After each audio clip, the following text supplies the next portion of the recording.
I like logos, and I like analyzing them. Logos can tell you a lot about something. Take a look at the Beatles' Rubber Soul album. It reeks of the 1960s with the extremely exaggerated and large letters. The Super Mario franchise, on the other hand, is very polygonal and colorful. You know, like Mario. Other than logos, I also like trains, if you hadn't figured that out by now. So how do you identify railroads? Logos, of course, and over time they change based on current design trends. One railway no stranger to this was Canadian National. So how did CN go from this design in 1852 to this 1961? Well, here's how that happened. Let's go back to November 10th in 1852. Canada's first major railway was formed as the Grand Trunk Railway of Canada. At first it was chartered to build out of Montreal bound for Toronto, but after several company purchases, the GTR now had lines spanning towards the Vermont border in the United States, had an established hub in Portland, Maine, and a ferry service to Port Huron, Michigan via Sarnia, Ontario. With these international ventures now in place, the GTR began to advertise their Great International Route, hence what became the basis for their logo. A shield holds the slogan with small ornate branches below it, fitting for the Victorian period. The circular emblem with its bold letters would be easy to apply to documents and advertising, all while remaining legible whether it be scaled up or down. However, this neat little fellow wasn't cool enough to be painted onto rail equipment, rather an acronym of the railway took its place. Despite this, the GTR's international claim became even more strong in the 1880s as the railway built further west into Chicago, Illinois. That said, the logo stuck. We now move on to 1872 with the Intercolonial Railway. The ICR was built out of Nova Scotia and New Brunswick to the north and to the west. It soon became dubbed the People's Railway for its economic importance to the public. With high hopes, the ICR developed this logo in 1883 featuring color. The color red, to be specific, likely a way to catch your eye since it's a bright primary color. Other than red, a large moose is placed center of attention as a way to advertise hunting in the region the ICR ran passenger trains through. Not only that, but the moose was seen as a strong animal that can hold its ground, likewise a railroad company that can hold its ground against competitors.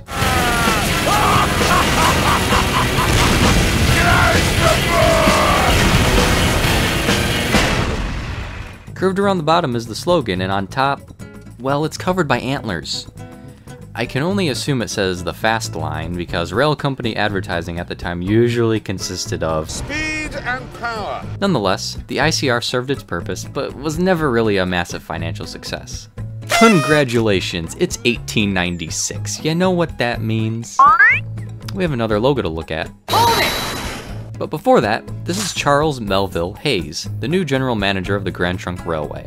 Hayes was tired of seeing the British-owned railway look dated and overall just uninteresting and not very eye-catching. In short, Hayes was eager to modernize and change things up.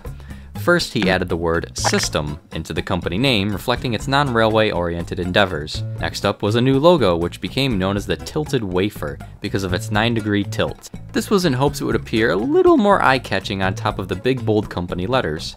While shown in black and white, it could also be seen in black, white, and yellow as seen on this timetable. Around the late 1910s, it began to be applied to locomotives appearing red and yellow, but the logo was shortened to Grand Trunk. This design, though, it backfired, as one observer declared it was the most prosaic, or in other words, lacking style, of all the Canadian railway logos at the time. Unfortunately for this observer, this wouldn't be the last of the wafer style, as in fact, it was only the beginning. More on that later. 3 years later, in 1899, we have Canadian Northern Railway, established by Ontario rail promoters William Mackenzie and Donald Mann. They had acquired a few rail lines in Manitoba and began expanding them to the east and to the west. Speaking of east and west, the emblem appears to represent this. Two skewed rectangles get smaller to the right and to the left, like a view of a train going east or west. The company name on these train rectangles, as I call them, is displayed with bold serif fonts. Note the little bit of red there. It's perhaps the small eye catcher with its brightness. Your eyes notice the red and then, oh look, there's some text in between here. Everything contrasts quite well and it is a flashy design. And thus, we have the Canadian Northern Railway design principle. We fast forward to the near bankruptcy of the Canadian Northern Railway in 1918. Canadian Parliament assumed control of the CNR and, as a result, appointed the company to manage Canadian government railways.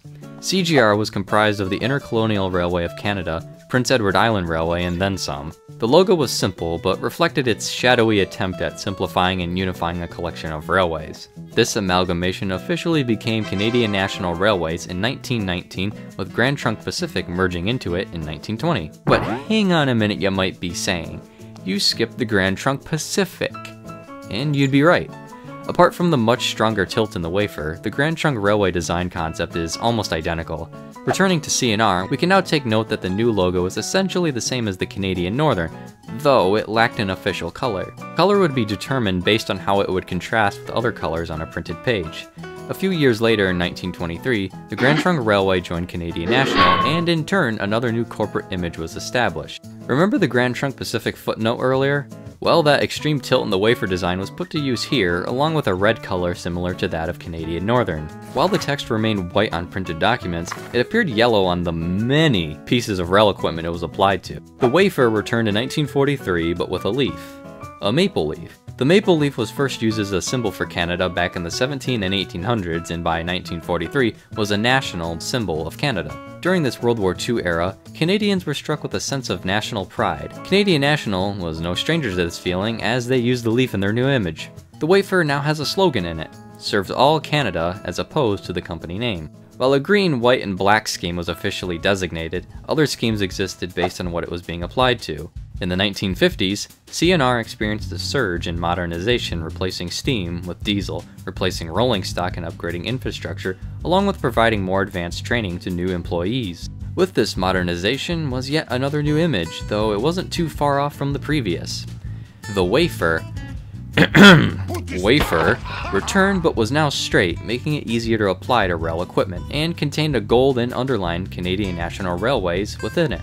The familiar maple leaf returned, but it was now colored red. CNR subsidiary, Grand Trunk Western, received a new logo similar to that of Canadian National as well. Not only was this Canadian National Railway's proud new image, but it was also the last time we'd see the ubiquitous maple leaf. Now let's address the elephant in the room. A survey conducted on Canadian citizens in 1959 revealed that the public viewed CNR as old-fashioned looking and against innovation. Head of Public Relations Dick Wright figured a new trademark would change the people's minds. New York designer James Valkis was commissioned to examine the dilemma. Valkis concluded an entirely new look for CNR was necessary, from equipment paint schemes, building exteriors, and even the sugar packets on passenger trains. Valkis then assigned 30-year-old, well-revered Canadian graphic designer Allan Fleming to come up with a new design. The new look had to show off a brand new CN, one that was customer-friendly, innovative, and modern. The first order of business was a logo. Initially sketched on a plain cocktail napkin, it then slowly evolved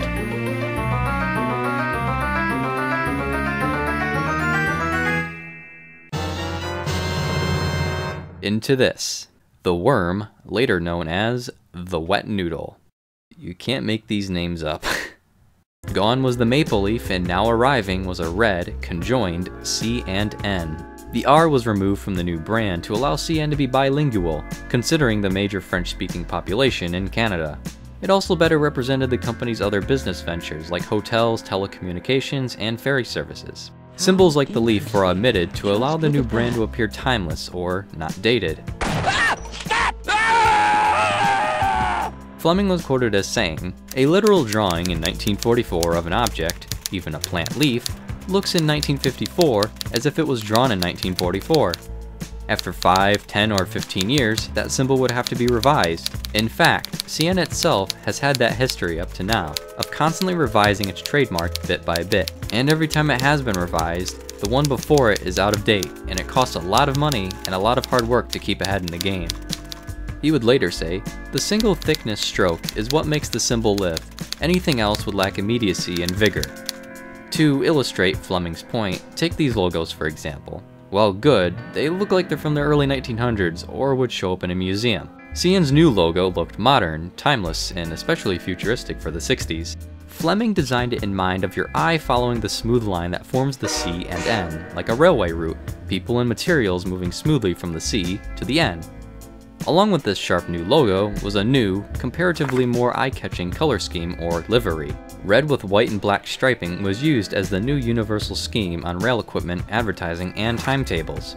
This replaced the olive green and yellow maple leaf scheme, although not immediately on all locomotives. CN's American counterparts, Central Vermont and Grand Trunk Western, would get similar treatments respectively. When CN revealed the redesign program in January of 1961 in a company magazine, it was an instant hit with employees. How interesting. Just look at that. The magazine declared, "Our single biggest need is to overcome the notion that we haven't kept pace with the times. No industry can afford to invest $1 billion in product development without giving some attention to the packaging in which the product is marketed.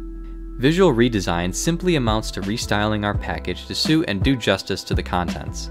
Central Vermont and Grand Trunk Western adopted their own new paint schemes based on the Noodle logo that was developed for CN. As for CN themselves, they would move on from the zebra stripe design and onto different variations of the scheme in the following decades. However, one thing remained the same: the logo. In fact, 99% of all Canadians can recognize the logo and associate it with CN, according to leading Canadian pollster Angus Reid. CN's worm, or wet noodle, design has truly been a timeless classic of railway graphic design history. Unfortunately, Allan Fleming had passed away in 1977 at age 48. Before his passing, though, Fleming made this statement: "I think this symbol will last for 50 years at least. I don't think it will need any revision, simply because it is designed with the future in mind. Its very simplicity guarantees its durability."